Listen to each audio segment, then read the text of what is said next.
So good afternoon, all. Welcome to the webinar today. As you've already heard, my name is Samuel Linti. I'm an advanced biomedical scientist, and I'm one of the flow cytometry scientists here at UK Nucleus LI. So today I'm going to talk to you about the updates to the leukemia immunophenotyping and diagnostic interpretation programs. So over the years, UK Nucleus LI has run some form of EQA for leukemia immunophenotyping.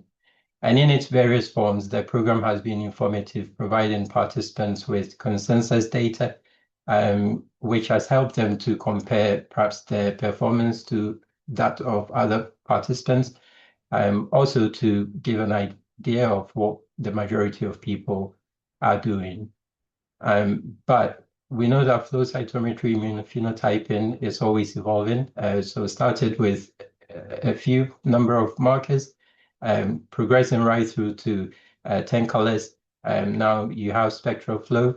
So naturally, the EQA program has to evolve to be able to meet the challenges and to represent the clinical setting that's happening in the labs. So the most recent update occurred in 2021. And the purpose of that redesign really was to make sure that the program was brought in line with current clinical practices and that it also delivered increased flexibility to the labs. If I just run you through how the program used to work before, so what we would do is we would give participants a certain number of antigens that they needed to test for. So these were mandatory. They had to test for those antigens and report for the result for those. They also were given a certain number of recommended antigens that they could test for. And this was case specific. So if it was a B-cell lymphoproliferative disorder, then the markers that would be chosen would point to that direction.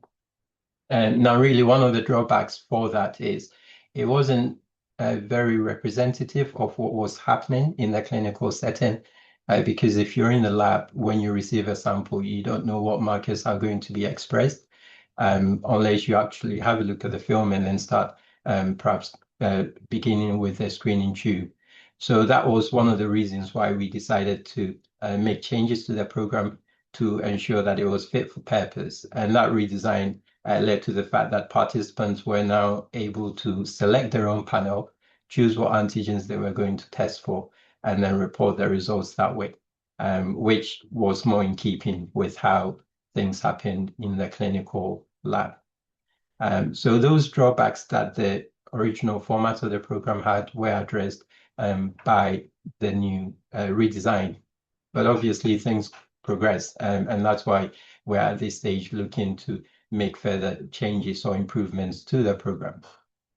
Looking at the LDI, so in its current format now, it follows the LI, and it uses the details of the immunophenotypase from the LI program. And the main drawback is that it limits us in terms of the number of cases or the variety of cases that we can issue. So to give you an idea, to make up a leukemia sample, for instance, we would need a sample with a really high white cell count, because we have to dilute it to make sure that we have enough sample and that also the malignant population is intact and at a level that will be detectable by participants. So if you have a leukemia that's presenting with a really low white cell count, that is never going to end up in an LI program because there won't be enough for us to make the sample up, which meant that cases that presented with high white cell counts are the only ones that we could use, and subsequently those cases would be what would be shown in LDI. And from feedback from participants, we've had comments that can you issue more variety of cases and not CLL, but I hope this explanation gives you a reason why up till now we've not been able to. So the reason for the change for the LDI is to give us that flexibility. So going back to the changes to LI, the initial stages is really to help us to gather data regarding how participants report their results in a clinical setting, because we know that now increasingly flow cytometry labs are playing a crucial role. So they're reporting results, sometimes even giving diagnosis based on the immunophenotyping results that they get. So it's to gain an idea of what's actually happening in the clinical setting regarding how participants report their results. We also want to gather data regarding whether participants, labs in this case, would reflect samples for further testing depending on the flow cytometry results. So if you tested a sample and based on your results, you would standardly reflex the sample for genetics testing, we want to capture that data. And once we've gathered those data, that's really to help us inform any changes we make to the program going forward. And ultimately, the idea is to provide participants with a drop-down box where they may have the option to provide initial diagnosis based on the immunophenotyping results, for instance. And it might also be included in the scoring aspects of it. But initially, because we don't have a full picture of what's happening, we want to gather this data from participants. So we would encourage you, once the changes come into effect, please provide as much information as possible to help inform us regarding the changes, upcoming changes.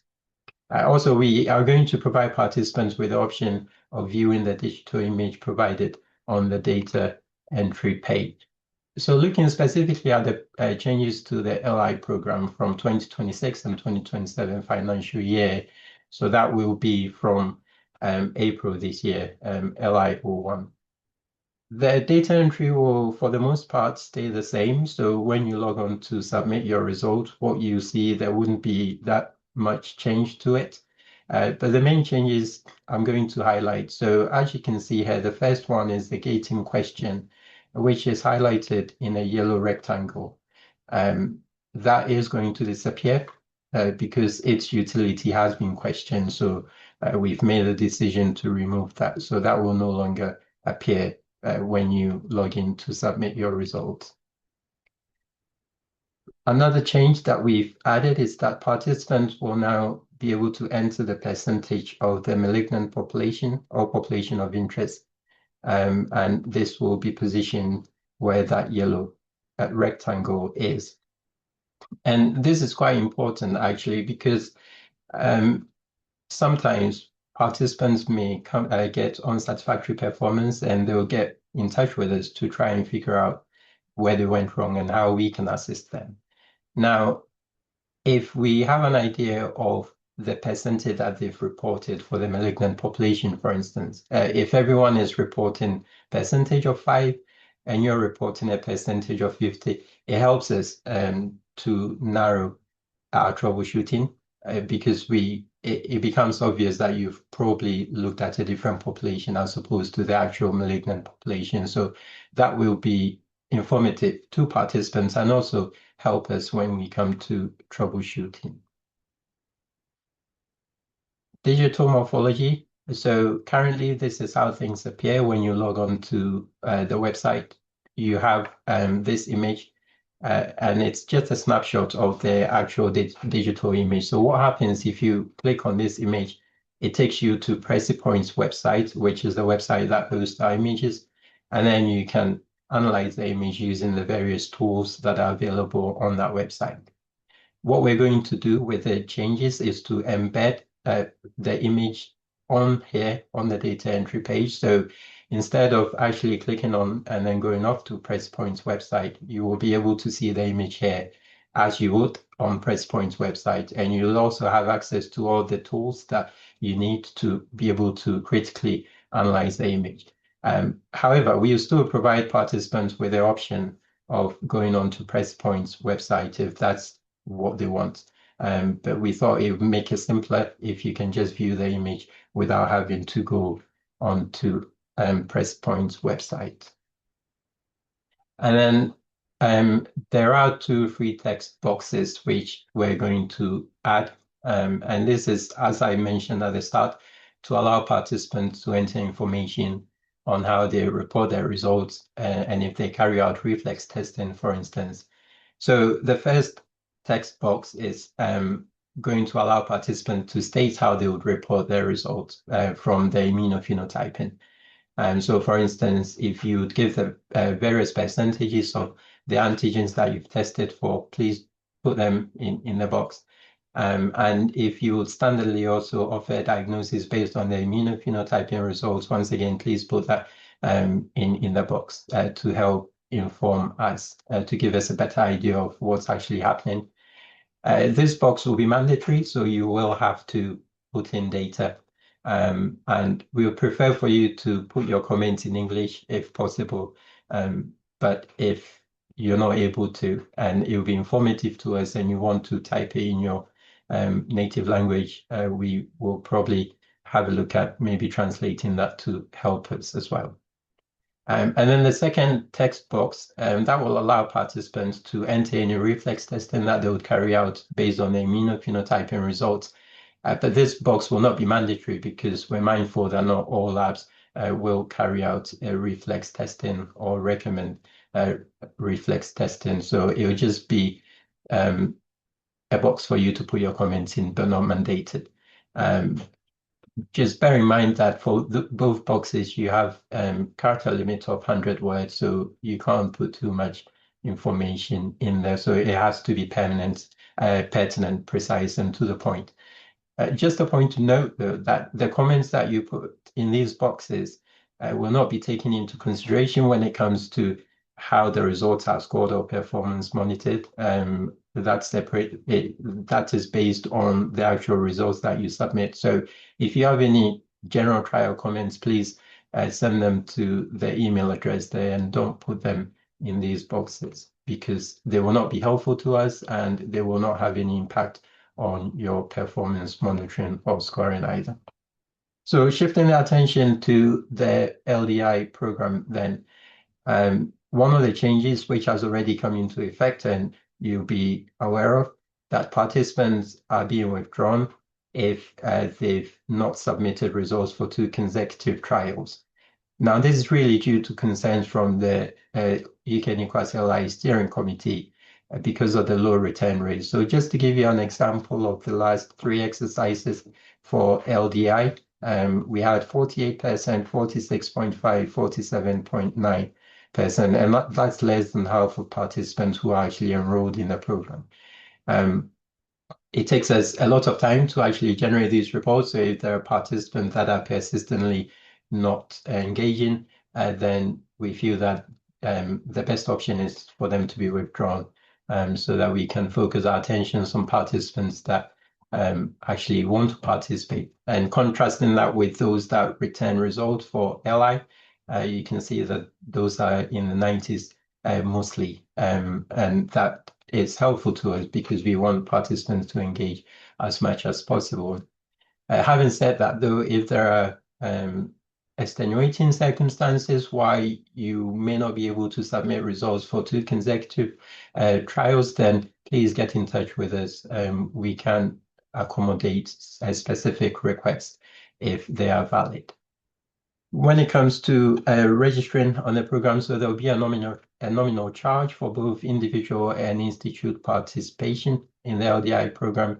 And again, the purpose of this is to encourage participants to really engage. It's not for monetary effects because the program was run freely to start with, but it's to make sure that participants will engage in the program. And those 2 boxes just give a brief explanation of what institute and what individual means. So if you're an institute, for instance, you're a lab or part of an MDT multidisciplinary team that diagnoses hemato-oncological disorders in clinical practice. So your participation is really formally assessed. So it's a formal EQA of your diagnostic performance. On the other hand, if you're an individual, you're a healthcare professional and you're doing this for continuing professional development purposes. So you may be a biomedical scientist, clinical scientist, hematologist, but your participation does not constitute formal external quality assessment.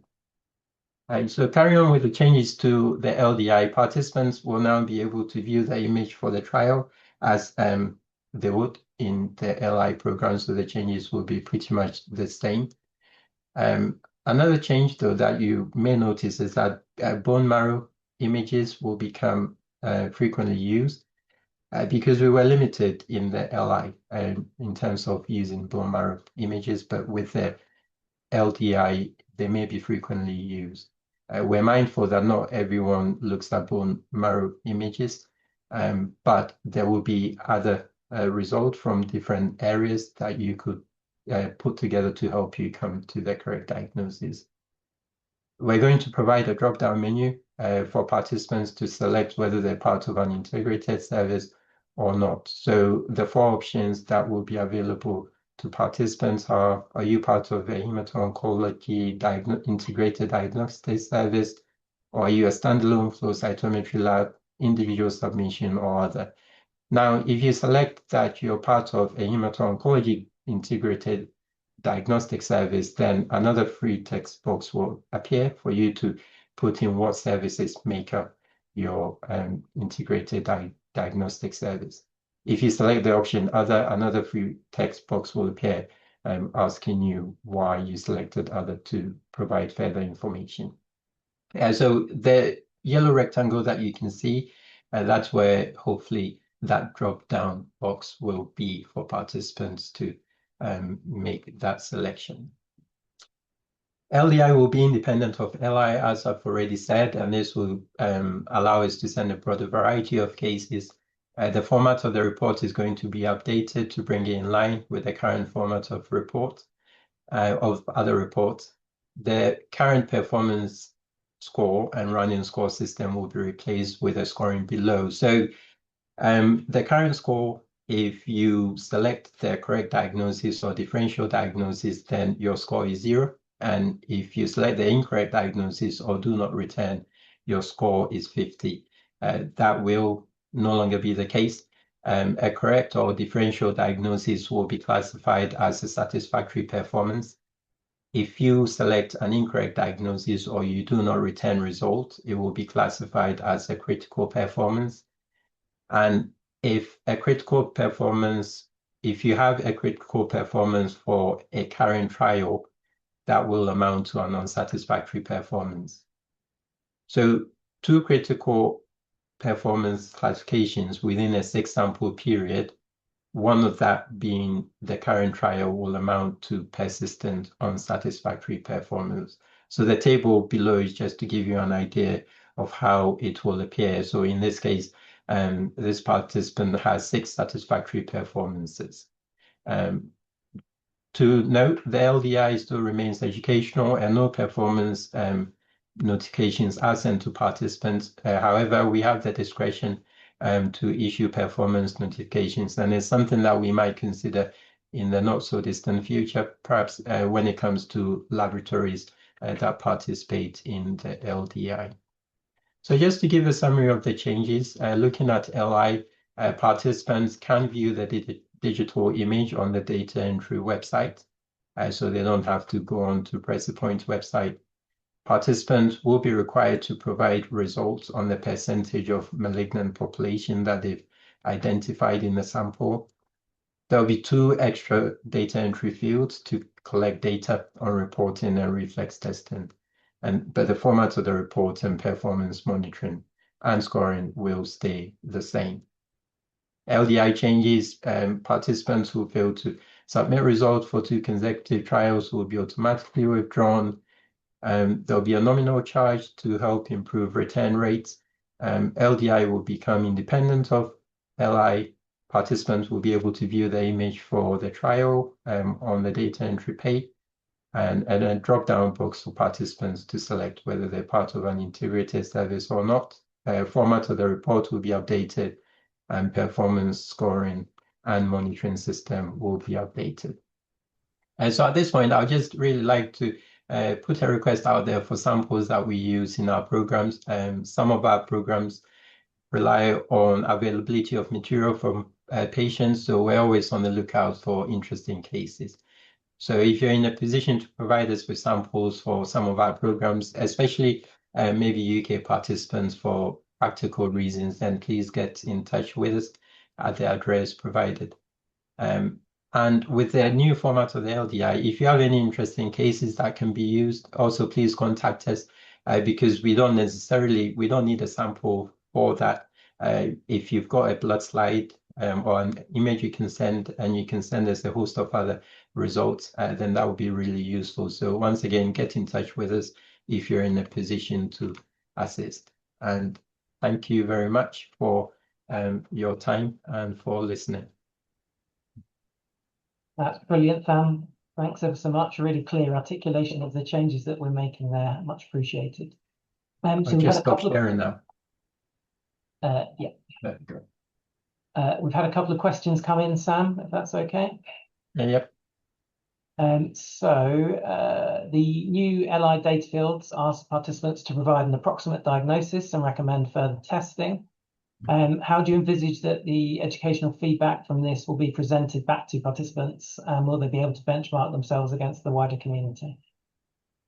That's a really good question. So in the initial stages, so for the first few trials, is basically data collecting exercise for us. But in our report, we also have the option to include an appendix at the end of the report. So if we feel that we've gathered data that's informative to participants, we have the option to include it in the report. So that's something that we can look at. But initially, the aim is to help us to gather data in order to build further changes to the program.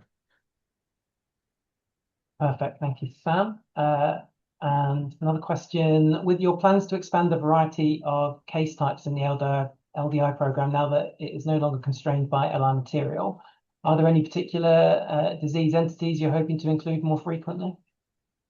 Well, no, just where the wonderful cases that you come across, if you feel like it'll be useful to us, by all means get in touch. And that's really the freedom that this gives us. We can spread our wings out. So the more rare cases we see and are able to issue, the better, because it has immense educational value to participants. So yeah, we will encourage you to just get in touch with us. If you have a very rare case, just get in touch, and perhaps it's something that we can use in the program going forward. I think some of the discussions we've had in the steering committee were around the inclusion of more pediatric cases, which has been for us to get hold of historically, and yeah, that will give us the scope to do that a little bit more moving forward. Great stuff. We've had a question from Jesse White. So if a participant is automatically withdrawn due to two non-conformances, but it was due to unforeseen circumstances, e.g. long-term sickness, can the individual contact you upon their return to work and be re-enrolled? Yeah, certainly. Just to reiterate, the reason why we're withdrawing participants is not punitive at all. No, is to ensure that we can manage the program as efficiently as possible. So if there are extenuating circumstances why you can't submit results for two consecutive trials, then by all means get in touch with us. And yeah, just as your question, if you've been withdrawn, perhaps you've been off sick and then you're back, just get in touch with us and we can reinstate your registration. Perfect.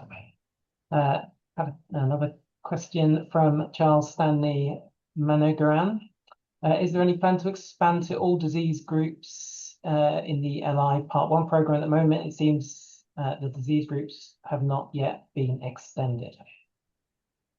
Yes, that's true. So as I said, with the LI, we're limited because we can only issue samples that participants maybe make us aware of or offer to us. So if we're not getting access to those samples, then it limits what we can issue. The other thing I mentioned as well is the count of the sample is quite crucial. So if we have, maybe you may get an interesting case, but you've only got a white cell count of about 10.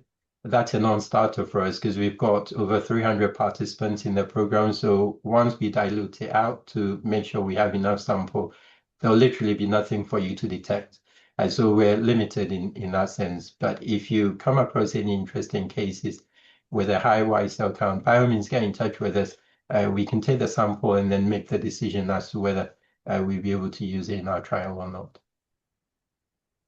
Brilliant. Thank you, Sam. Got a question from an anonymous individual. So will the diagnosis be by the WHO 2022 guidelines, or will you incorporate ICC 2022?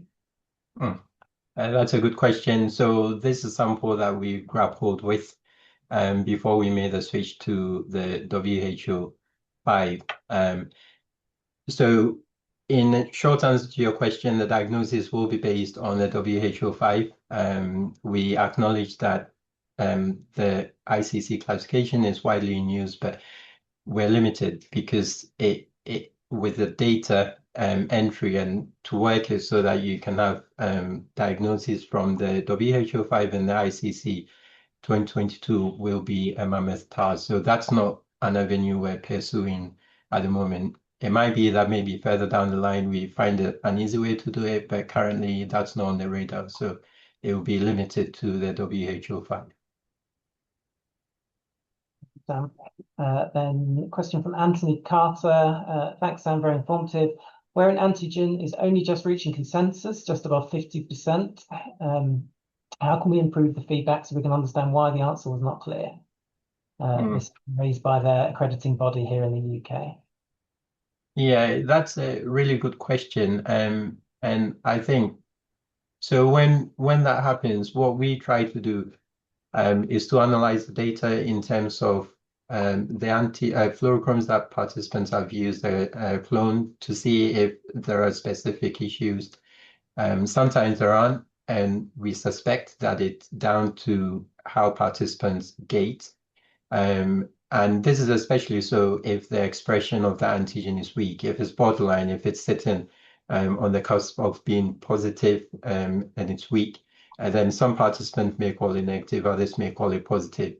We suspect that's where the issue is, but at the moment, we do not collect that data from participants because it will be a mammoth task to ask participants to submit all their plots.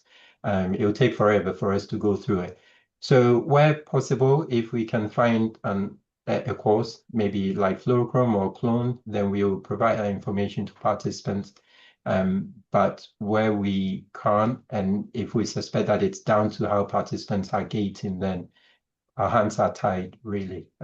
It's something that we might look at maybe with the advent of AI. It might make processing those files that we get from participants easier.